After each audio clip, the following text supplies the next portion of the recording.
Welcome back to Booze on the Rocks. My name is David Edwards, and today I'm going to use some lime and some tonic water, and I'm going to create this, the classic gin and tonic with a slight twist. But is it any good? Let's find out.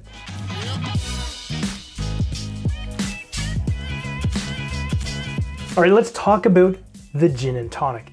It is the quintessential classic highball cocktail. It has been around for a long time in one form or the other. But before we get into the history, I was approached recently by a couple of my viewers online asking how they could support the channel. And at the time, I hadn't thought about it. So what I did is I created a Patreon page to help try and defray the cost of buying the alcohol and, supplying stuff like the lemons and stuff. If you're interested in trying to support the channel, please take a look at the link in the description down below and consider subscribing.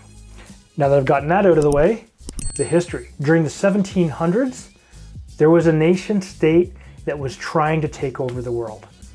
Yes, that was Great Britain.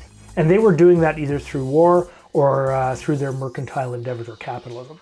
And they managed to actually get their hands on a quarter of the planet for physical land masses. But one of the most important things and areas they got to was India.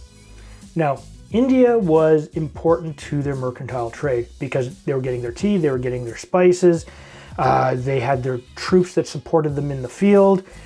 Huge, huge, huge effect on the thriving empire that Great Britain was at the time. But there was a silent deadly killer, and that was malaria, and that's introduced to the colonials and the native peoples by mosquitoes. But during the 1700s, there was a doctor called George Cleghorn who was studying a South American tree called the Cinchoa. Now the Cinchoa bark actually has a bunch of alkalines in it, and one of those is quinine. So within a couple of years, you were sending 700 tons of this stuff across the ocean to India. But how do you get something that tastes nasty to be drank by a bunch of people in that part of the world? Well, of course, you add booze, right? And that's what the British did. They added gins, they added fortified wines, juices, syrups, whatever they could to make it palatable. Hop up to 1939 at the World's Fair, and the Canada Dry Company decided to introduce the gin and tonic using their own special quinine-filled tonic water to North America. And they popularized it in North America.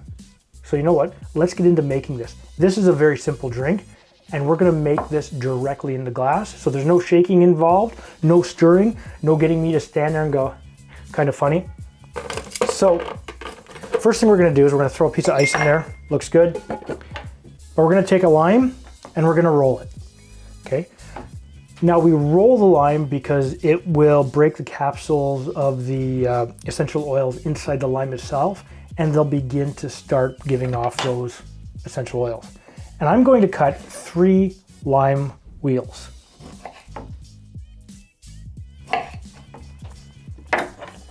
We'll take the first one, we'll put it in there.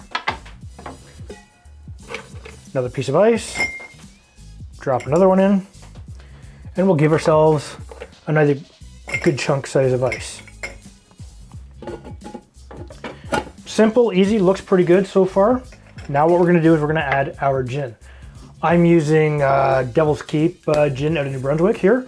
You can use whatever type of gin you really, really like. Some of the gins have different floral notes, as you know, because you've got your favorite gins, either dry gins or floral or fruity.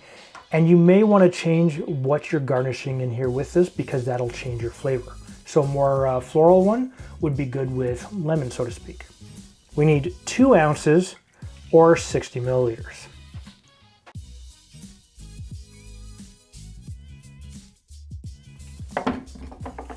Pretty simple. Next, we need approximately 4 ounces, which is 120 mils of your tonic water of choice. I'm using Canada Dry here, of course. And we're just going to gently pour this down the side like so.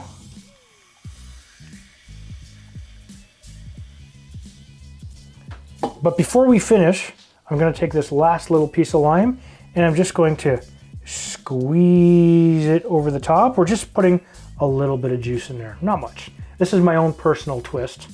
Now you can do this if you want, you don't have to. And my last lime wheel will be simple, easy, right here.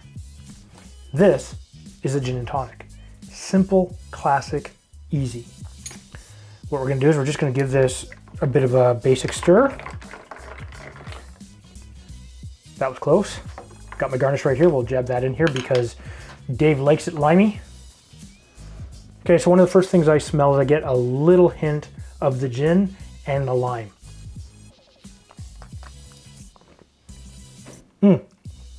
Simple, easy, great for a day on the back deck when it's nice and hot out.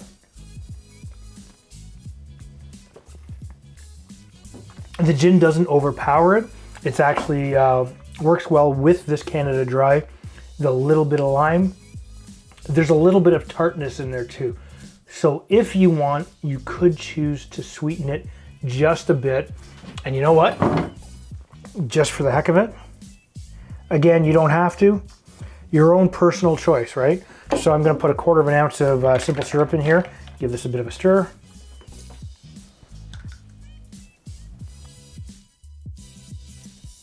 Perfect. That's how you do it. 1 part gin, 2 parts tonic water, the squeeze of a lemon wedge, and maybe a 1/4 ounce of a simple syrup, just to taste. If this is your first time to my channel, I'm going, just so I'm confused. Hit the subscribe button. Hit the subscribe button and make sure you hit that bell notification. That way, every time we put up a new video, you will be notified. And if you like an excellent, excellent cocktail, hit the thumbs up button, and we'll see you next time.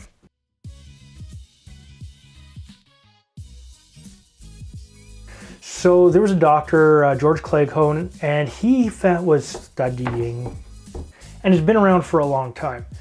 Now, where this came about, it's simple, right?